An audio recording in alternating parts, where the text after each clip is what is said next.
Selamat datang di sini di channel Lunar Solarius Info, channel yang menyajikan video-video informatif dan terutama spekulatif seputar teknologi dan perkembangannya, serta isu-isu teknologi baik dari teknologi peradaban kuno maupun isu-isu kontemporer teknologi modern ini.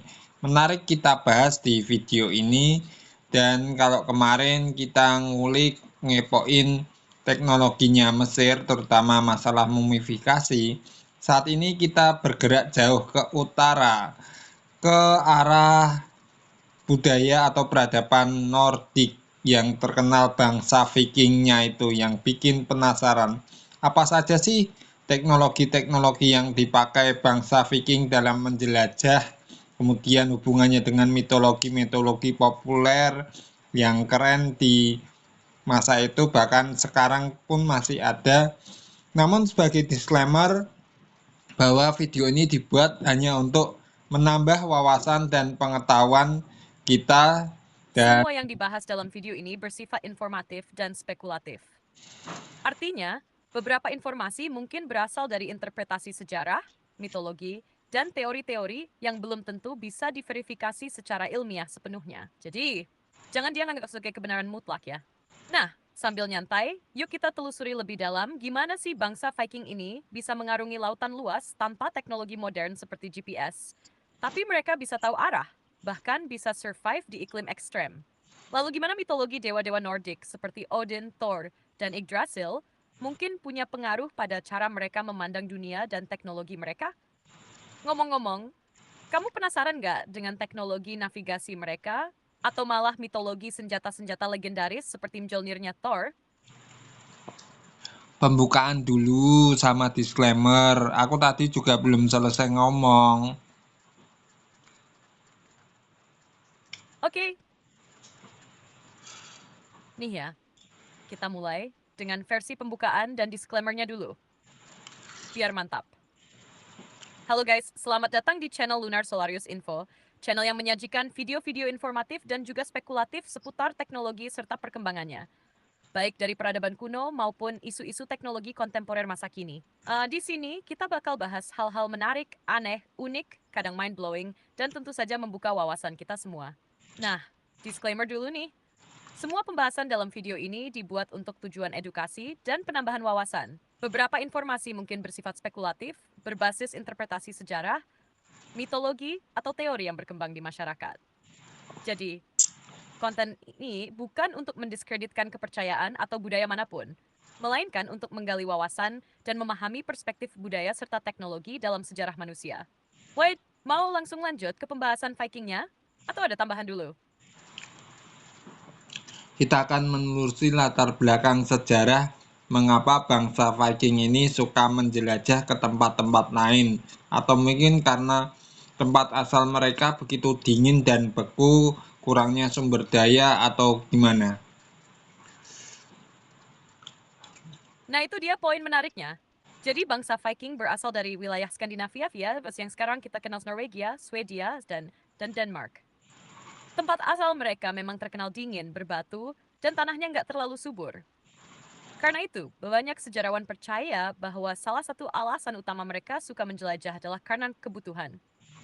Kurangnya sumber daya alam, lahan pertanian yang terbatas, dan populasi yang mulai tumbuh, bikin mereka harus mencari tempat baru buat bertahan hidup. Tapi selain karena alasan ekonomi dan iklim, ada juga faktor budaya loh. Semacam dorongan untuk menunjukkan keberanian, kejayaan, dan meraih kehormatan lewat penjelajahan dan penaklukan. Kamu lebih tertarik kita bahas aspek sosial budayanya dulu, atau langsung masuk ke teknologi kapal dan navigasi mereka? Masuk ke teknologi kapal dan navigasi. Oke, ini seru banget. Teknologi kapal bangsa Viking itu luar biasa untuk zamannya. Mereka punya kapal yang disebut longship atau kapal panjang. Bentuknya ramping, panjang, dan simetris di kedua ujungnya. Jadi bisa maju atau mundur tanpa harus putar arah. Gila ya, udah kayak kapal modern. Nah, soal navigasi, mereka nggak punya yang kompas atau peta digital pastinya. Tapi pakai insting, pengalaman, dan alat-alat sederhana. Salah satu yang terkenal adalah sunstone, batu kristal yang katanya bisa mendeteksi posisi matahari meski langit mendung. Ini dipakai buat bantu navigasi di laut lepas. Selain itu, mereka juga pola angin, arus laut, bentuk awan, bahkan warna air laut buat memperkirakan posisi mereka. Dan hebatnya, mereka bisa menempuh ribuan kilometer tanpa nyasar, dari Skandinavia sampai ke Islandia, Greenland, bahkan Amerika Utara jauh sebelum Columbus. Keren ya, kamu penasaran lebih ke teknologi kapal mereka atau cara kerja si Sunstone itu? Coba jelaskan cara kerja sandstone itu gimana? Kok menarik banget sih bisa kayak gitunya? Iya, memang kayak sihir tapi ilmiah. Jadi sunstone atau yang kadang disebut batu matahari, ini dipercaya adalah jenis kristal seperti Iceland spar, sejenis kalsit transparan yang punya kemampuan polarisasi cahaya. Cara kerjanya begini, meskipun matahari ketutupan awan atau kabut, cahaya dari matahari tetap nyebar di atmosfer dan terpolarisasi. Nah, batu ini bisa mengungkap arah datangnya cahaya terpolarisasi itu. Ketika sinar matahari nembus batu itu, kamu bisa memutar-mutar batunya sampai kamu lihat dua bayangan cahaya yang identik. Sesaat dua bayangan itu sejajar atau menyatu, itulah arah matahari sebenarnya. Jadi meskipun langit mendung atau matahari lagi nggak kelihatan langsung, mereka bisa tetap tahu di mana posisi matahari. Dan dari situ, bisa tahu arah utara atau timur. Gokil banget ya teknologi alami mereka. Pengen aku jelasin sambil gambar atau visualin cara kerjanya juga nggak? Kita sedikit bergeser tentang cerita mitologi-mitologi Nordik yang berpengaruh kepada teknologi yang dikembangkan oleh bangsa Viking.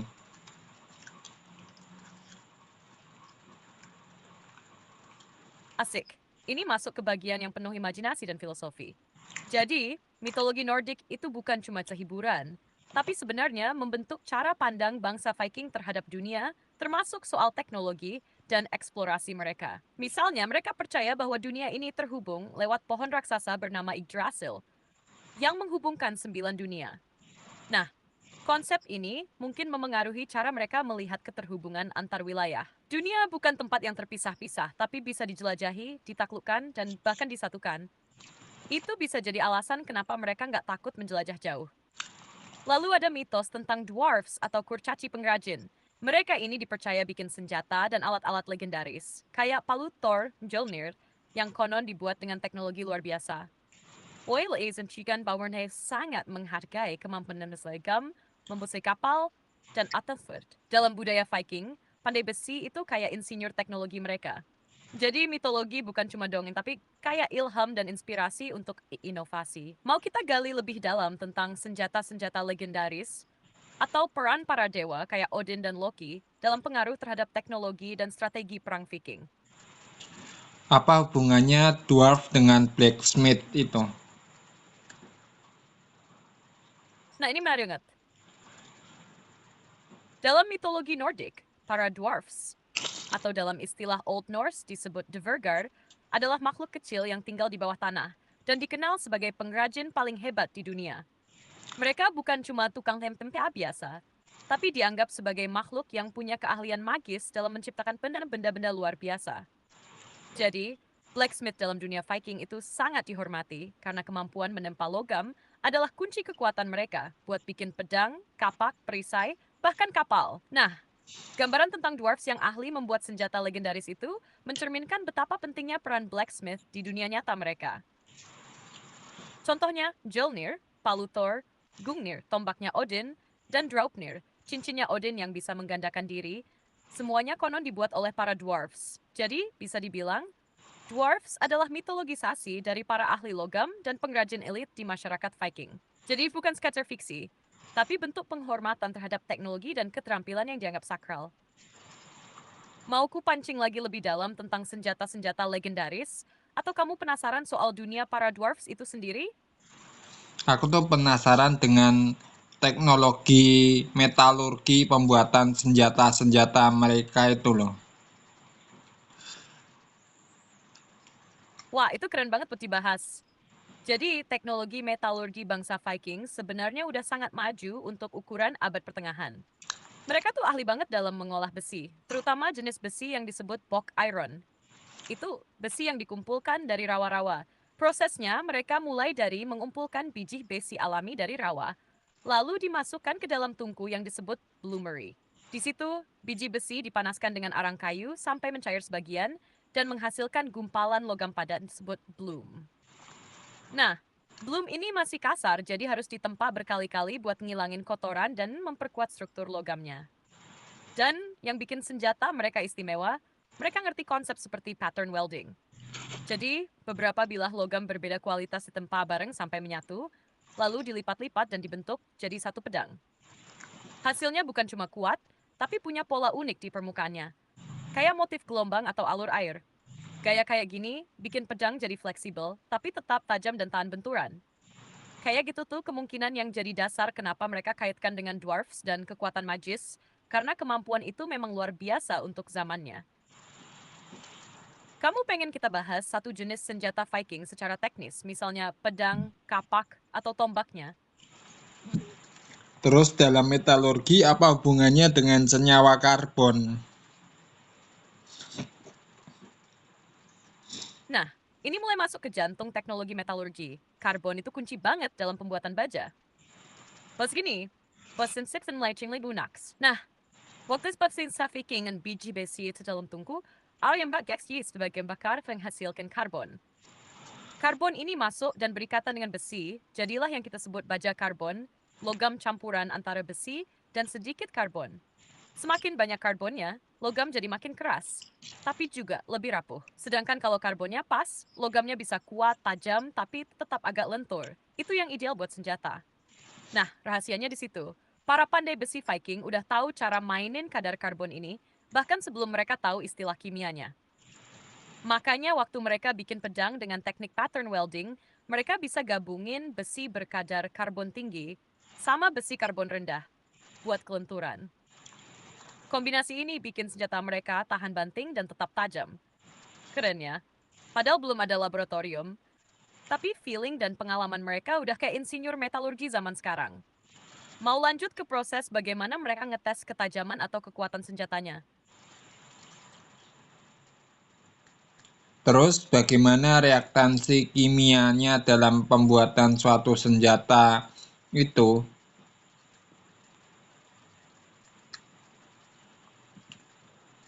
Wah, kamu udah tuh level yang makin dalam nih. Reaktansi kimia dalam metalurgi itu inti dari prosesnya. Jadi gini, saat mereka level pizza dalam bloomery, sebenarnya tercapai di reaksi kimia, biji besi yang umumnya berupa senyawa seperti Fe hematit atau FeTO magnetit direduksi oleh karbon dari arang menjadi logam besi. Reaksinya kira-kira begini, Fe2OT plus 3C, 2Fe plus 3CO. Artinya oksida besi bereaksi dengan karbon menghasilkan logam besi dan gas karbon monoksida. Nah, reaksi ini terjadi pada suhu sekitar 1200-an derajat Celcius.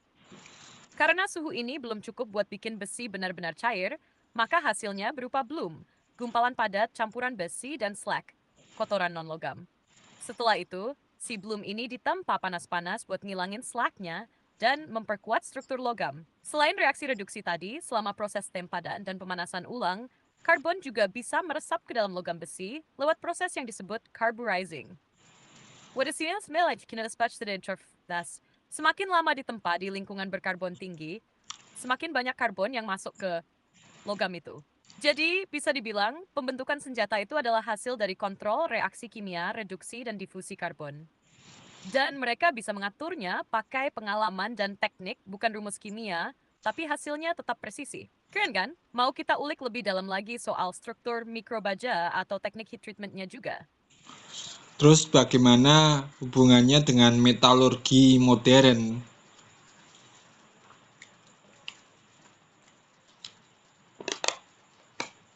Nah, di sini kita bisa lihat betapa canggihnya ilmu turun-temurun itu. Jadi, metalurgi modern pada dasarnya adalah kelanjutan dari teknik-teknik kuno yang udah disempurnakan lewat ilmu kimia, fisika material, dan teknologi industri. Dulu, para pandai besi Viking hanya mengandalkan pengamatan dan pengalaman untuk mengontrol kadar karbon dan suhu. Sekarang, metalurgi modern bisa mengukur semuanya dengan presisi. Berapa persen karbon, suhu leleh, tekanan, bahkan struktur kristal logamnya bisa dipantau pakai mikroskop elektron. Contohnya, baja modern bisa diklasifikasikan jadi low carbon, medium carbon, atau high carbon steel, tergantung kandungan karbonnya. Dan itu ngaruh ke kekuatan, elastisitas, dan ketahanan aus. Kita juga bisa tambah elemen lain kayak krom, nikel, vanadium untuk bikin baja tahan karat, tahan panas, super kuat. Dulu Viking belum tahu nama-nama itu, tapi mereka udah tahu campuran tertentu menghasilkan pedang yang lebih bagus. Jadi intinya, ilmu metalurgi modern adalah hasil dari pengembangan sains terhadap intuisi dan praktek orang-orang zaman dulu, termasuk para Viking. Bahkan sekarang, banyak peneliti masih belajar dari teknik pattern welding atau forge welding zaman kuno karena beberapa tekniknya ternyata sangat efisien dan elegan. Men buat hapis fienda sebas Viking thanks Seni. Itu juga menarik banget loh kalau dibandingin. Iya, berarti kan bangsa Viking ini jenius dalam hal metalurgi, dan pada zaman itu kan belum banyak pengetahuan-pengetahuan modern yang seperti sekarang ini dalam memperinci apa jenis material, kemudian senyawa kimia yang ada gitu loh. Pinter ya, jenius ya. Banget. Bisa dibilang mereka tuh genius by instinct. Meskipun belum ada tabel periodik, mikroskop, atau rumus kimia, mereka bisa membaca perilaku logam dari suara tempa, warna pijar logam, bahkan bau asap dari tungku. Serius, itu semua jadi alat ukur alami mereka. Yang luar biasa, mereka bukan cuma bikin senjata asal-asalan, tapi ngerti bagaimana menciptakan kombinasi antara kekuatan, ketajaman, dan fleksibilitas. Sersi butuh rasa dan pengaman bertenteks. Bisa dibilang, mereka adalah insinyur material versi abad pertengahan. Pakai logika praktis, bukan teori tertulis. Tapi hasilnya luar biasa, tahan uji waktu. Dan itu tidak berlaku di Viking loh. Budaya-budaya kuno lain juga punya pendekatan serupa. Tapi Viking termasuk yang paling menonjol, karena mereka juga membawanya ke medan tempur dan penjelajahan dunia. Kalau dipikir-pikir, seolah ada warisan pengetahuan yang diwariskan secara turun-temurun lewat tangan, bukan lewat buku. Hebat ya, kamu jadi kebayang nggak sih gimana suasana bengkel pandai besi Viking dulu? Asap mengepul, logam berpijar, dan suara besi setimpa keras-keras. Lalu kita coba bandingkan metalurgi yang ada dalam teknologi peradaban Jepang kuno dalam hal membuat samurai itu loh. Menarik di sini. Wah iya, ini perbandingan yang seru banget. Jadi, baik bangsa Viking maupun Jepang kuno sama-sama jago dalam hal metalurgi, tapi pendekatan mereka beda banget, baik dari sisi teknik maupun filosofi. Viking dengan pattern welded steel bikin pedang mereka kuat dan fleksibel buat bertarung di lautan dan tanah Eropa yang keras. Tekniknya lebih praktis dan efisien, campuran beberapa jenis logam dilipat dan ditempa sampai menyatu. Osade formed fasten. Semen Saturdays pembuatan katana Dinsby seperti upacara spiritual. Katana dibuat dengan proses lipat berulang, bahkan bisa sampai ribuan kali, buat meratakan karbon dan buang kotoran logam. So, subsequently benefibas. Keras, buat keterijaman, buat, agak this. Terus, proses pendinginannya, quenching, dilakukan dengan teknik khusus, termasuk memakai tanah liat di bagian tertentu bilahnya. Hasilnya, what Bemis introduces has nemesidinen. Secara teknis, Jepang lebih fokus ke kontrol struktur mikrologam, sedangkan Viking lebih ke penggabungan kekuatan material dari campuran logam yang berbeda. Tapi keduanya hasil yang sama-sama legendaris. Filosofinya juga beda. Kalau Viking senjatanya mewakili kehormatan dan kekuatan fisik, katana di Jepang melambangkan kehormatan jiwa dan kehati-hatian seorang samurai. Mau aku bantu bikin perbandingan visual atau tabel perbedaan karakteristik teknis dan filosofisnya? Atau kamu mau kita bayangin duel fiksi antara pedang Viking dan katana? Kalau dibandingkan dengan teknik metalurgi Jawa kuno, terutama para empu yang membuat keris-keris yang kita kenal itu, apalagi kan kita tahu bahwa ada senjata keris yang sangat terkenal dalam sejarah, misalnya Majapahit, Singosari, atau sejenisnya itu. Kita coba bandingkan dengan ini, para empu yang ada di Jawa dalam hal metalurginya.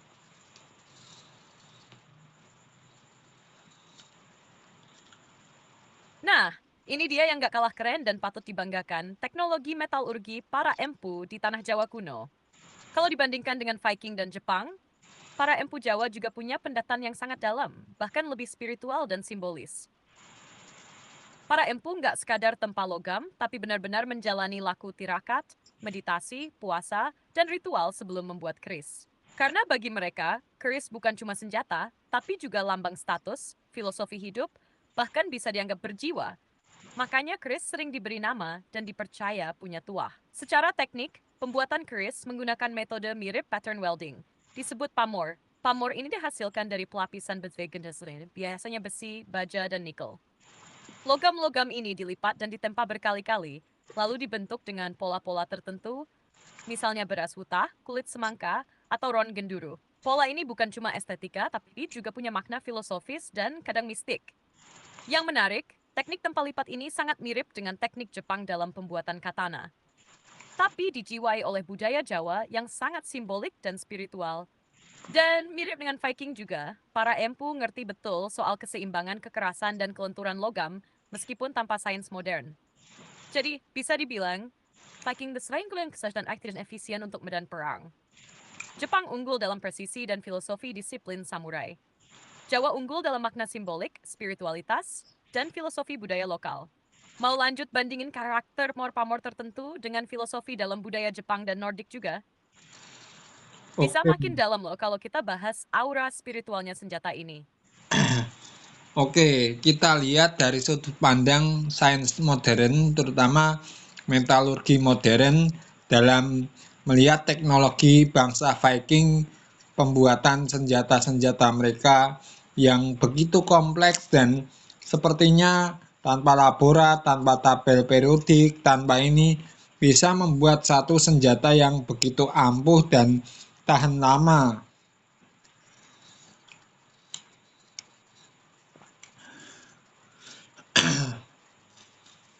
Wah, ini pembahasannya makin dalam dan keren banget. Jadi, dari sudut pandang sains modern, apa yang dilakukan bangsa Viking dalam metalurgi bisa dibilang sebagai bentuk proto-science. Ilmu pengetahuan yang belum terdokumentasi secara akademik, tapi sang empiris dan berbasis pengalaman lapangan. Kalau kita bedah dengan pendekatan metalurgi modern, teknologi Viking menyentuh banyak aspek yang sekarang jadi standar dalam ilmu material. Kayak, satu, mereka tidak langsung paham tentang alloying campuran logam. Nah, mereka tahu sih kalau mencampur jenis logam tertentu bisa bikin senjata lebih kuat atau lebih fleksibel. Ini mirip konsep baja modern yang terdiri dari besi dan sedikit karbon, plus tambahan unsur lain kalau zaman sekarang. Dua, mereka paham tentang heat treatment. Saat mereka memanaskan dan menempanya berulang kali, sebenarnya itu mirip dengan proses annealing dan quenching, yang sekarang dipelajari secara ilmiah untuk mengatur struktur mikrologam agar mencapai kekuatan optimal. Tiga, teknik pattern welding. Mereka menciptakan struktur yang tahan tekanan dan retak. Dalam metalurgi modern, ini disebut laminated composite. Konsep di mana dua atau lebih jenis logam digabung untuk menggabungkan sifat-sifat unggul masing-masing. O same touch terhadap keporititan, meski istilah tebahin akad. Mereka bisa bikin pedang dengan bagian yang keras untuk ketajaman, dan bagian yang lentur untuk meredam benturan. Konsep ini sekarang disebut differential hardening. Yang bikin kagum, semua itu dilakukan tanpa alat ukur, tanpa mikroskop, tanpa laboratorium.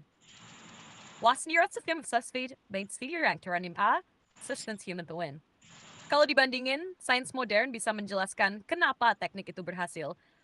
Tapi bangsa Viking adalah contoh nyata bahwa teknologi tinggi bisa lahir dari kecerdasan praktis yang diwariskan lewat tangan, bukan buku. Julia, mau aku bantu simpulkan dalam bentuk narasi video atau visual infografik supaya bisa kamu pakai di kontenmu juga. Disclaimer dulu sambil ngopi. Haha, mantap. Oke, kita santai dulu sambil ngopi, tapi tetap ilmiah ya. Nih, disclaimer-nya. Disclaimer, pembahasan ini disusun sebagai bentuk eksplorasi dan penambahan wawasan berdasarkan sudut pandang sejarah, budaya, dan sains modern. Beberapa informasi bersifat interpretatif dan spekulatif, terutama yang berkaitan dengan budaya dan teknologi kuno.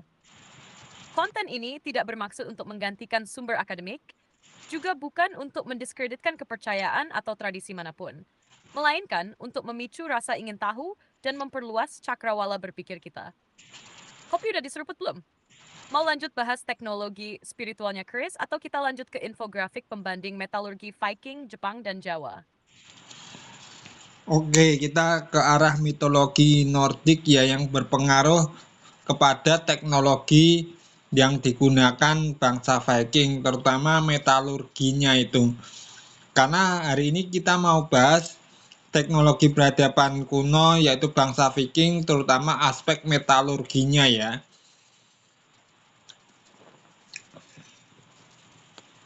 Oke, siap. Kita masuk ke bagian yang makin mistis tapi tetap nyambung ke teknologi. Dalam mitologi Nordik, para dwarfs atau Dvergard itu punya peran penting banget dalam dunia teknologi dan metalurgi. Mereka bukan cuma makhluk kecil biasa. Mereka digambarkan sebagai pengrajin tingkat dewa yang tinggal di dunia bawah tanah bernama Svartalfheim. Di sini mereka benda-benda legendaris yang jadi ikon dalam mitologi Viking. Contohnya palu Mjolnir milik Thor, tombak Gungnir milik Odin, hingga cincin Draupnir yang bisa menggandakan diri. What's nih sajimun para dwarfs. Nah, kalau dilihat dari sudut pandang budaya, para dwarfs ini kayak simbolisasi dari para pandai besi sejati yang bekerja dalam gelap di bengkel tempa, penuh rahasia, dan menghasilkan benda-benda luar biasa. Karena bagi bangsa Viking, keterampilan menempa logam bukan cuma soal fisik, tapi nyaris bersifat mistis. Proses tempa dianggap sakral, dan ini mirip dengan cara orang Jawa memperlakukan pembuatan keris. Dewa, roh dan kekuatan alam dianggap ikut campur dalam proses penciptaan senjata. Artinya, mitologi Nordik memberi legitimasi spiritual terhadap teknologi. Orang-orang Viking percaya bahwa teknologi yang kuat harus punya asal-usul yang kuat pula, entah lewat warisan para dwarfs atau sebagai pemberian dari para dewa. Wanini mentus orang meliare sinas hari, simding ketak alat, warisan, Shienraten. Jadi bisa dibilang, teknologi mitologi mereka berdiri di atas fondasi mitologi. Gagasan bahwa kekuatan sejati datang dari hubungan antara manusia, alam dunia gaib. Kamu mau kita bahas lebih dalam ke simbolisme senjata legendaris kayak Mjolnir, atau kita tarik garis paralel dengan bagaimana spiritualitas juga masuk ke dalam proses tempa logam di budaya lain?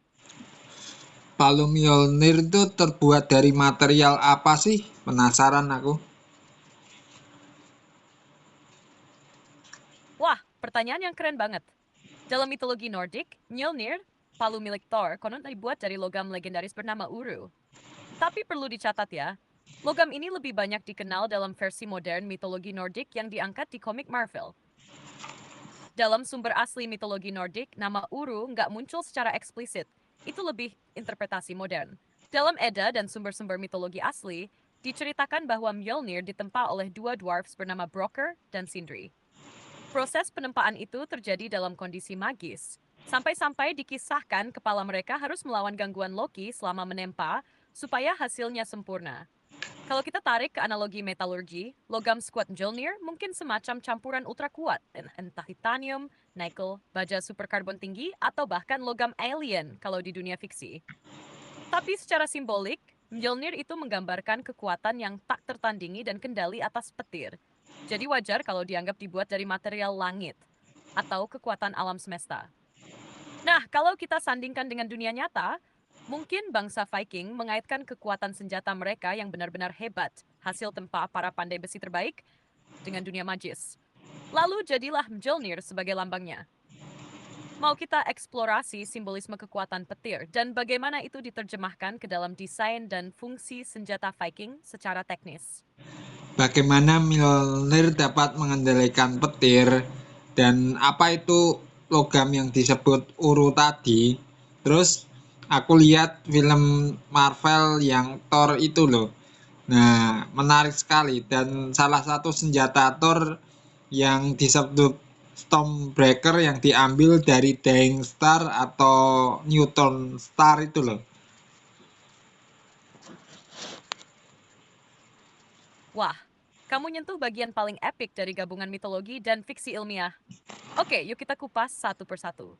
Soal Mjolnir, logam Uru, dan Stormbreaker.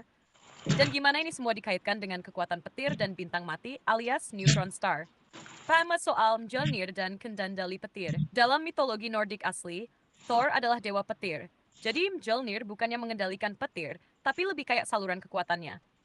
Palu itu dianggap simbol kekuatan kosmik, bisa menciptakan badai, petir, dan melindungi dunia dari kekacauan. Jadi dari sudut pandang mitologi, Mjolnir itu adalah media sakral yang menyatu dengan kekuatan ilahi. Tapi kalau kita bawa ke dunia Marvel, nah di situ mulai gabungan fiksi ilmiah. Di Marvel, palu itu bisa memanipulasi energi elektromagnetik, yang secara teori memang bisa dikaitkan dengan petir dan medan listrik. Jadi kalau kita bayangkan, palu itu semacam alat yang bisa mengakses dan mengontrol energi besar, entah dari atmosfer, medan elektromagnetik, atau bahkan ruang hampa. Kematsura Senintena Harris, Uru ini ciptaan Marvel Comics. Nggak ada dalam mitologi asli. Dalam dunia Marvel, Uru adalah logam langka dari dunia Asgard. Dalam cerita fiksi, yang sangat kuat, bisa menyerap dan menyimpan energi magis atau kosmik, dan hanya bisa ditempa oleh para dwarfs di Nidavellir, planet tempat bengkel pandai besi para dewa. Nah, dalam dunia nyata, sebelum ada logam synthesis. Tapi kalau dibayangin, Uru ini kayak gabungan imajinatif dari logam ultra ringan dan ultra kuat seperti titanium alloy, tapi punya kemampuan menyerap energi kayak superkonduktor. Ketiga, tentang Stormbreaker dan Neutron Star. Di film Avengers Infinity War, Stormbreaker ditempa di jantung Dying Star atau Neutron Star.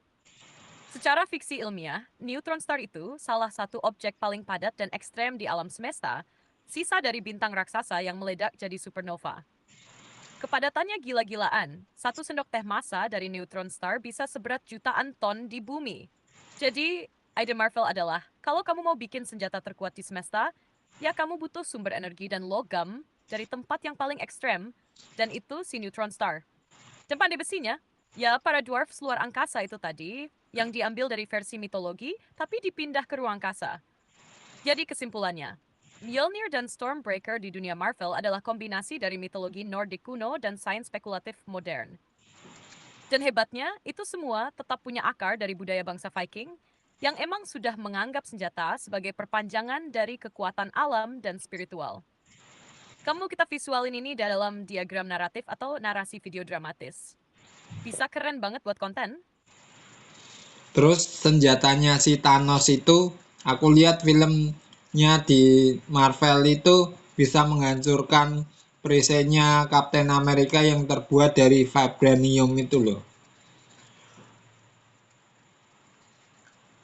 Nah iya, itu juga bikin banyak orang tercengang waktu nonton Endgame kan? Jadi, perisai Captain America memang dibuat dari logam fiksi bernama vibranium. Dan itu dianggap salah satu material terkuat di semesta Marvel. Tapi kenapa bisa dihancurkan oleh senjatanya Thanos? Mari kita kupas sedikit. Vibranium menurut cerita Marvel ada logam langka yang bisa menyerap, menyimpan, dan melepaskan energi kinetik. Itulah sebabnya kenapa perisai Cap bisa nahan pukulan Thor, peluru, bahkan ledakan. Karena energi serangan itu diserap dan disebarkan ke seluruh permukaan perisai. Di komik, vibranium berasal dari meteor yang jatuh di Wakanda, jadi sumber teknologi canggih itu. Tapi, senjata Thanos, kapak besar dua sisi yang dia pakai, belum pernah dijelaskan secara detail di film terbuat dari apa. Tapi ada kemungkinan kuat, berdasarkan visual dan efeknya, senjata itu ditempa dari logam kosmik kelas tinggi. Mungkin setara atau bahkan lebih kuat dari vibranium. Ada teori fans yang bilang senjata Thanos dibuat di tempat yang sama kayak Mjolnir dan Stormbreaker di Nidavellir, tapi itu belum dikonfirmasi resmi. Wah sakti, istiap selanjutnya na fiksi Marvel, senjata Stifiona cukup kuat sentiras dan ikut kekuatan penyerap vibranium. Mungkin karena bukan cuma soal kekuatan fisik logamnya, tapi juga karena ada unsur energi kosmik atau kekuatan dark matter yang menyatu dengan senjata Thanos. Jadi walaupun vibranium itu kuat banget, bukan berarti tak bisa dihancurkan kalau lawannya pakai teknologi atau kekuatan yang levelnya setara atau bahkan lebih gila lagi.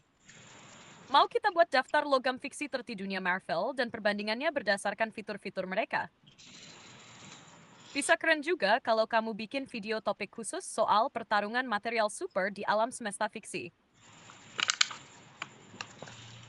Ya, kita menarik di sini bahwa pembahasannya mengenai teknologi peradaban kuno bangsa Viking ya, terutama dalam hal pengolahan logam atau metalurgi yang aku rasa kalau aku lihat itu tekniknya sungguh luar biasa tinggi dalam menciptakan senjata-senjata berkualitas tinggi ya.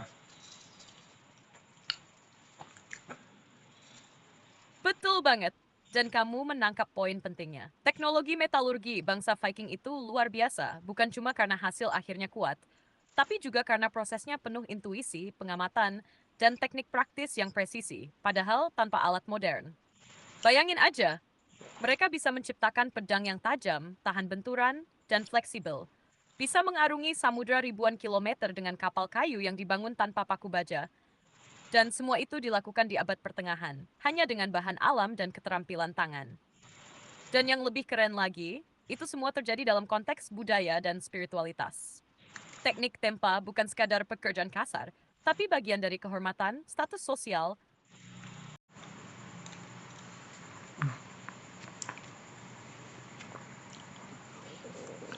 Halo, kepotong sinyal, guys. Kita nonton.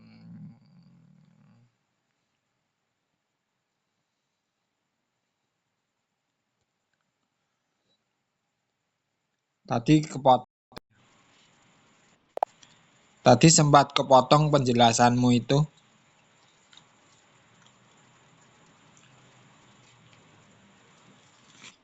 Tak ulang dan lengkapi ya. Jadi intinya begini. Teknologi metalurgi bangsa Viking itu luar biasa tinggi. Meskipun mereka hidup di era tanpa laboratorium, tanpa mikroskop, bahkan tanpa tahu teori kimia modern. Tapi mereka bisa menciptakan senjata berkualitas tinggi. Pedang, kapak, tombak, yang gak cuma tajam dan kuat, tapi juga fleksibel dan tahan lama. Dan itu gak asal buat loh. Mereka ngerti cara mengolah logam dari rawa-rawa, Bokern. Mereka bisa kendalikan panas dalam tungku dengan sangat tepat lewat warna nyala api, dan mereka bisa menggabungkan berbagai jenis besi dengan teknik pattern welding, mirip seperti laminasi logam di dunia modern. Arts ini dilakukan lewat insting, pengalaman, dan keinginan. Kuyambas. Yang bikin makin keren, proses pembuatan senjata ini sering dibalut oleh unsur spiritual dan mitologis. Mereka percaya bahwa senjata itu bukan hanya alat tempur, tapi perpanjangan dari jiwa pemiliknya. Dan dalam beberapa kasus, diyakini punya semacam roh atau kekuatan magis dari para dewa atau dwarfs pengrajin dalam mitologi Nordik. Jadi, teknologi mereka adalah perpaduan antara keterampilan tangan, pengalaman empiris, dan kepercayaan budaya. Dan dari sudut pandang sains modern, hasil kerja mereka bisa dianalisis sebagai bentuk awal dari proses metalurgi kompleks, seperti kontrol kadar karbon, diferensiasi struktur mikrologam, bahkan konsep kekuatan tarik dan lentur logam.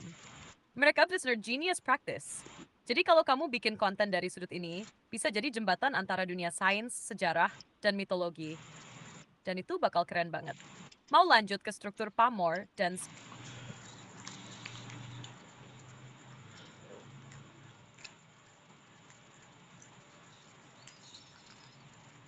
Koneksinya bermasalah lagi, guys.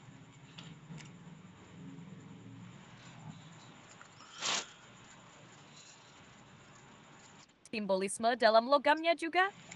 Oke, sebagai kesimpulan, disclaimer, penutup, dan donasi.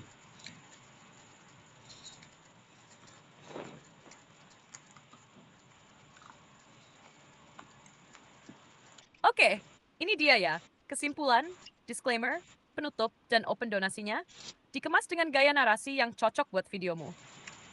Kesimpulan, dari pembahasan kita kali ini, kita bisa lihat bahwa teknologi metalurgi bangsa Viking bukan hanya soal kemampuan teknis, tapi juga hasil dari pemahaman mendalam terhadap alam, pengalaman turun-temurun, dan keyakinan budaya yang kuat. Mereka mampu menciptakan senjata berkualitas tinggi dengan metode yang, kalau dilihat dari sudut sains modern, sudah menyentuh prinsip-prinsip teknik material yang sangat canggih. Dan itu semua terjadi tanpa alat bantu modern. Keren banget ya? Disclaimer. Video ini dibuat untuk tujuan edukasi dan eksplorasi wawasan. Sebagian pembahasan bersifat spekulatif dan interpretatif, terutama saat menyentuh ranah mitologi atau perbandingan dengan fiksi modern seperti Marvel. Konten ini tidak bermaksud menggantikan kajian akademik atau mendiskreditkan budaya manapun, tapi justru ingin mengangkat kekayaan teknologi dan spiritualitas dari peradaban kuno. Terima kasih sudah menyimak with Kirsham. Kalau kalian merasa konten ini menggugahmu, jangan lupa like, komen, dan share ya. Subscribe juga untuk dapetin bahasan menarik lainnya seputar teknologi kuno, sejarah, dan dunia spekulatif yang bikin penasaran. Open donasi. Kalau kamu tergerak untuk mendukung pelayanan edukatif dan kreatif di channel Lunar Solarius, kamu bisa memberikan persembahan kasih melalui BCA 1772663, CM Niaga 70765 AN Samuel Agus Setiono, GoPay, Dana 0822 4279342. Setiap dukunganmu sangat berarti bagi pengembangan konten dan pelayanan ini. Tuhan Yesus memberkati. Oke, mau langsung aku bantu bikinin thumbnail atau visual infografiknya juga?